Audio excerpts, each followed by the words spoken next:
Hey everybody, what's up? Seed of Life Forge, Robbie Sign, the Badmouth Blacksmith. As you know me, don't wear it out, that's my name. I'm coming to you tonight, do an update, because I haven't finished the knife video that I've been working on, because I took a week off, which kind of was good and otherwise sucked. It was my birthday week though, that's why I took it off. I was just relaxing last week. I'll be back at it this week, maybe Thursday night. Yeah, I really only have one day this week because I'm pretty busy this week. Usually I have Wednesdays, but I don't have them. I don't have Wednesday this week, which sucks. Actually, I might have a little bit of time Wednesday. We'll see. But I wanted to show you, I'll show you the one project, and then you'll get to see me making it. Or should I show you it?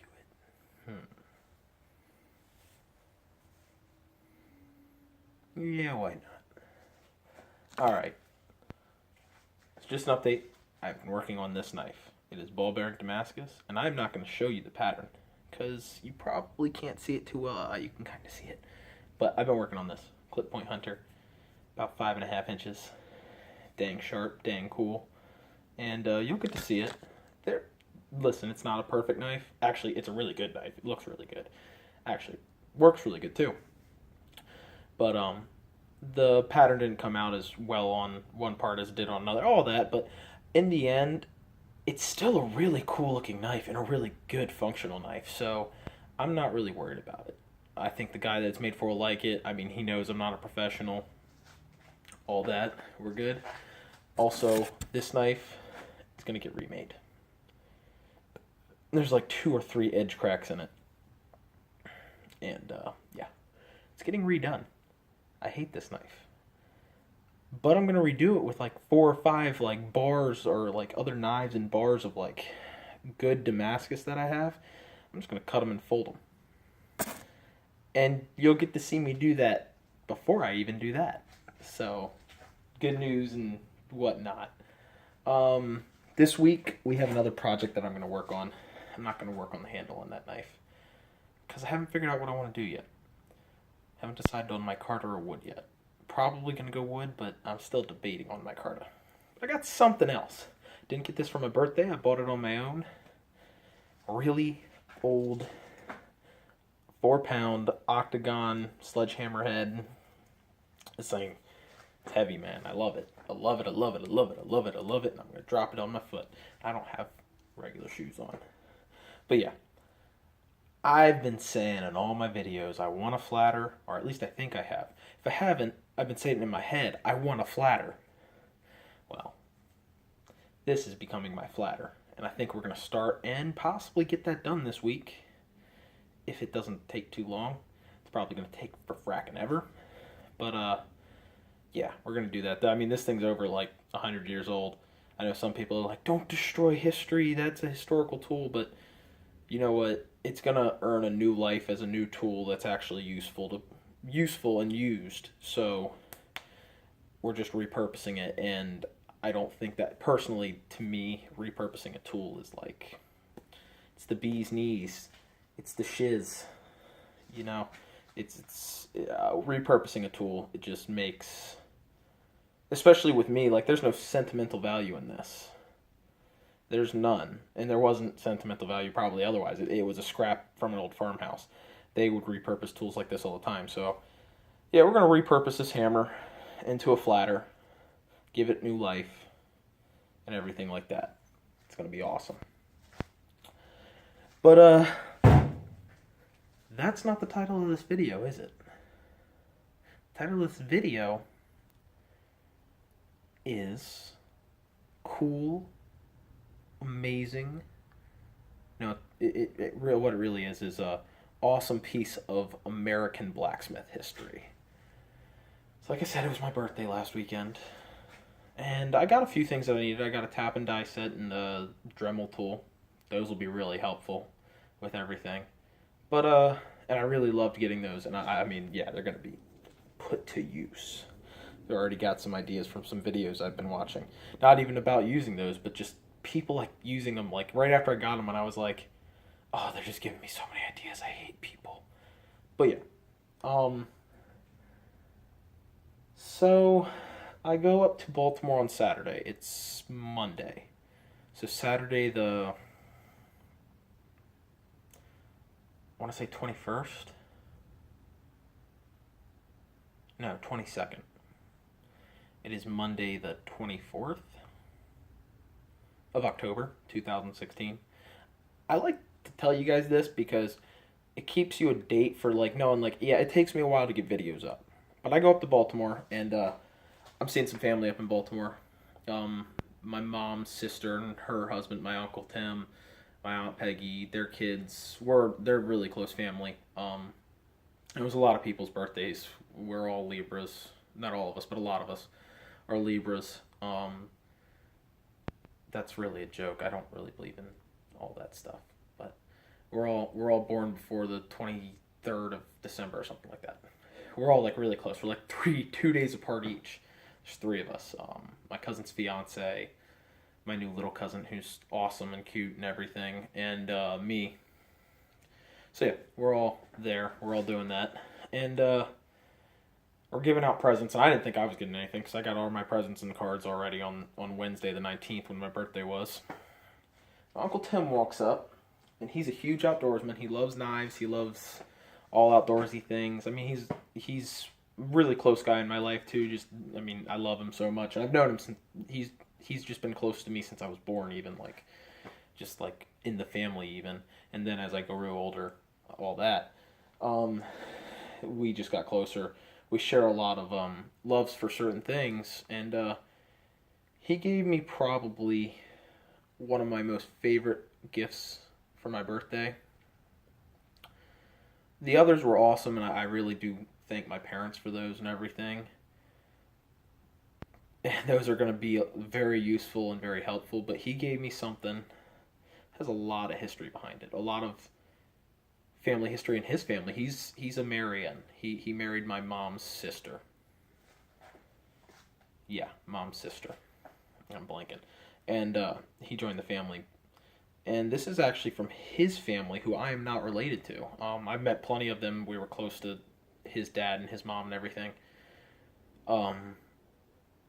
Bless them. But he gave me something that was from his family history, and it's this. And there's a lot of history behind this knife. American history, like I said, and family history. So we're gonna do a runaround. And it says right here, Village Blacksmith, Watertown, Wisconsin. Now, some people know what this is, and they're like, "Oh, yeah, we know what that is." If you really know like historical knives, because this goes back a long time ago, a really long time ago. So yeah, Village Blacksmith, Watertown, Wisconsin, was a knife company that started in 1906. Actually, this is what the company became. This isn't originally their name, but they changed it like 5 or 6. It was either 5 or 10 years after they started, they changed it to Village Blacksmith.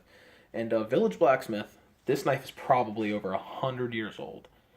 And this handle, his dad put on it. It's an old hammer handle, I believe. I'm not sure, so I'm not going to assume. You know what that does. But, I mean, it's just an awesome piece of history. They came out in 1906 and made knives in Milwaukee. They're in Milwaukee, I guess. Milwaukee, if you watch the History Channel show Milwaukee Blacksmith, I don't. That guy kind of annoys me. Not saying that he doesn't do some cool stuff. Amazing blacksmith and bladesmith, or blacksmith. They don't really do bladesmithing on the show, at least. Amazing blacksmith. Just his personality is kind of annoying. He's kind of like Rick Harrison. But they started in Milwaukee as a cutlery company.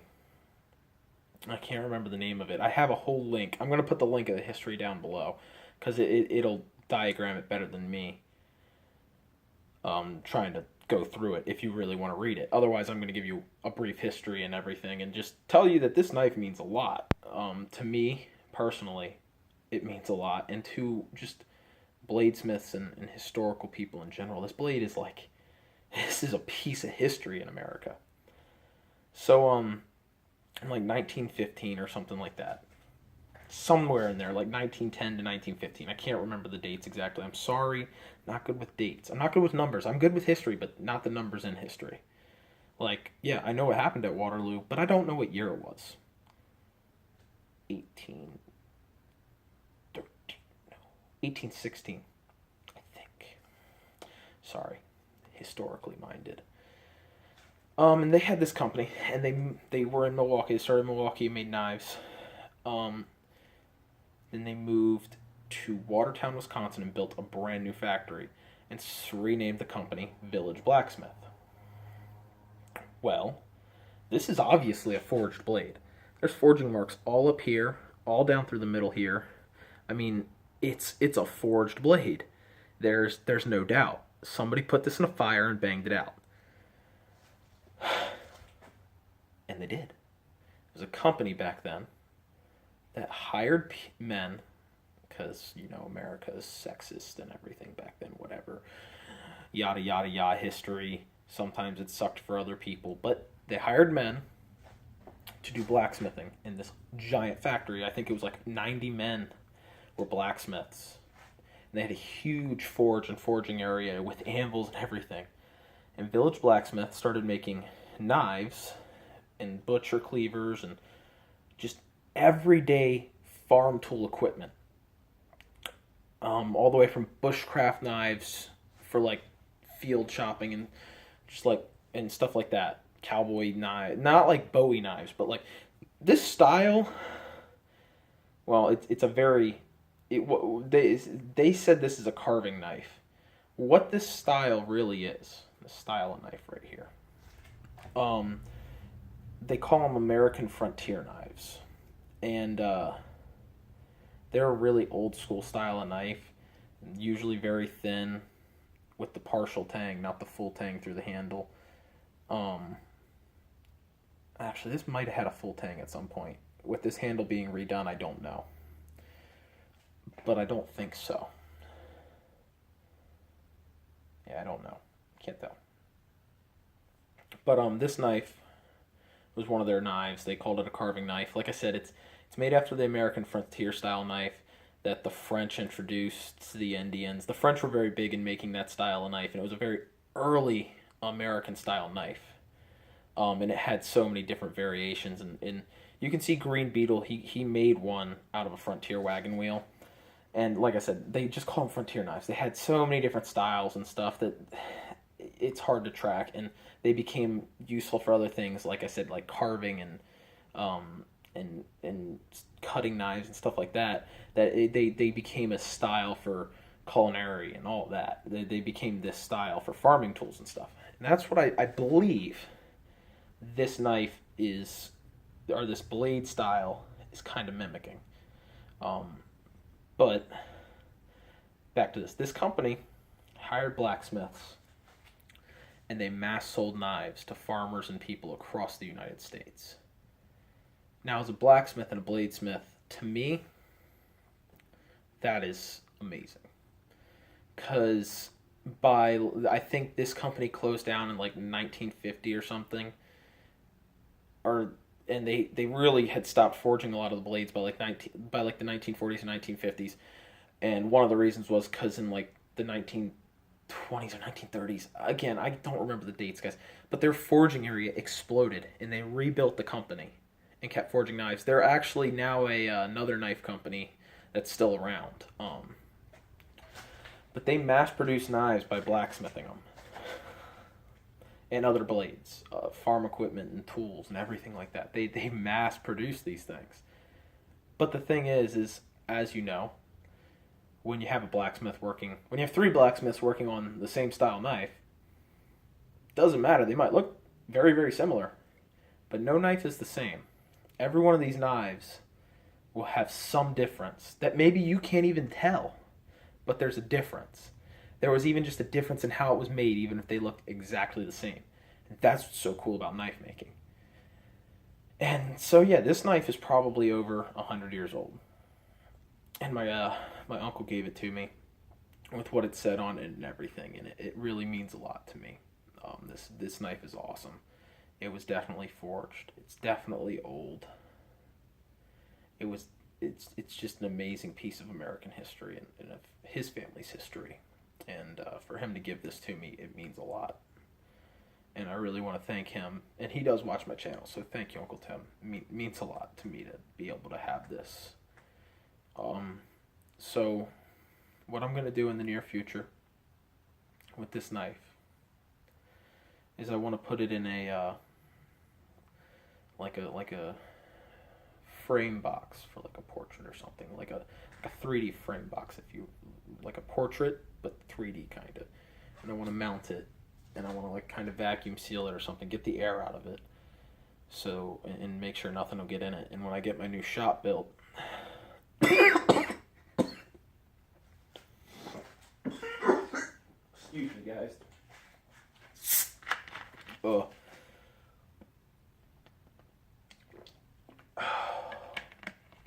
That's better. Sorry. When I get my new shop built out back in the backyard, which is going to have a full wood covering and everything, it's going to be a more permanent shop. I want to hang that up in that box up on one of the rafters. Just like I said, I want it to be watertight, airtight. I'm going to put a little oil on the blade before it goes in and everything. And I want to hang it up there to remind me, one, that my uncle gave this to me, and that, one, he loves me, which I already knew, but that he supports me in what I'm doing right now in my craft, and also to remind me that as a bladesmith in America, and a blacksmith in America, I come from a long line of heritage that's passed down not just through families, but through a traditional understanding of American values and how America was made and what America was made on. And I want this knife to remind me of those two things, because this knife is a piece of history. This knife will last forever. And this knife will never get used again, because it doesn't need to be used again. This knife just needs to sit there as a reminder that me as a bladesmith and other bladesmiths who watch us, that us as bladesmiths came from a long tradition of American bladesmiths, European bladesmiths, and if you're not white, of bladesmiths in Asia and in the Middle East, in India, in Africa even. They had iron swords. All across the world, there was some kind of metal smithing and metal crafting. Even the Native Americans, the Iroquois Nation, had not sophisticated, but they had iron crafting that had been coming about before we discovered America, or before Christopher Columbus discovered America. We just need to remember that no matter what, presidential elections and everything aside, not to care about that, but that there is a tradition in being a bladesmith and being a man who works with your hands. And that this tradition used to be so important. This knife wasn't, well, it's something special to me, and it's been something special in my uncle's family, obviously. But there's so many knives. But no, I don't want to say it like that. But there's so many. It's not really anything like super like, oh, you got an old knife. Like, you got an old knife and all that, and this is like, you can't get anything like this. You can probably find other village blacksmith knives. I've actually looked. I've not seen one yet that looks like this, which did surprise me. But that those men made their livelihood off of being blacksmiths, and that there was a company that promoted these men to be blacksmiths. And just all that. It's just an amazing thing in American history and American tradition. And this just shows the fine craftsmanship and desire to make things that we as a people have had for so long. So, yeah, that's what this video is about. It's about how Peice of American history, no matter how big or how small, can impact generations to come. And that's what I want you to think about as we leave this video. I don't want you to think about how you can make this knife or fix this knife. I just want you to think about this. And not just what it means to me, not just what it means to my uncle as a family heirloom and possession, but what it means to sit here and appreciate America's history of craftsmanship. I know a lot of people are going to get on there and be like, oh, but we got rid of that and all that, and we don't do that anymore. It's not exactly true. You just got to spend a lot more money for it. The world today is about convenience. But if you really look at it, America can still do this, because I'm doing it. And I don't think I've ever made a knife this good. Well, this one might be. But I don't think I've ever even made a knife that was this well made. Yet. Never. I've only been at this for a few months, guys. Don't get on me yet. Don't start turning your backs and be like, he's just not experienced. I don't want to watch him. We're getting better. But that American craftsmanship was so important that even an everyday knife was crafted by a blacksmith of tradition. And just remember that that's how great this country is. And just think about that. This is an important piece of American history. And I don't just say that because of this thing's sentimental value. I also say that because this shows us the history of our ability to craft things. Just regular tools. That's just amazing to me. So to end this video, I just want to say thank you, Uncle Tim. It's really actually meant a lot to me. I've been looking into this knife now for about a day and a half and the history behind it, and just I've been amazed by the history just behind this knife and this company. And then just to think that your family passed it down and that you were willing and loving enough to pass it down to me. It just means a lot to me. And I really do cherish this blade. This knife is very special to me, and I know I've only had it a few days. It just really is, and that's one reason I wanted to make this video. Is I wanted to show you guys how special something is to me, but how important it is to us as a nation and us as bladesmiths and blacksmiths. So without further to be said, I just like I said, thank you, Uncle Tim. It means a lot. Thank you, everybody, for watching. It means a lot. Click subscribe. Leave a comment. Talk to me. Give me suggestions. I'm willing. And have a good night, everybody. And a good rest of the week. I hope to get a few more videos out by next week. Hopefully finishing that knife and the flatter. But have a good night from Sea to Life Forge. Robbie Sign. Badmouth Blacksmith is signing off. Peace.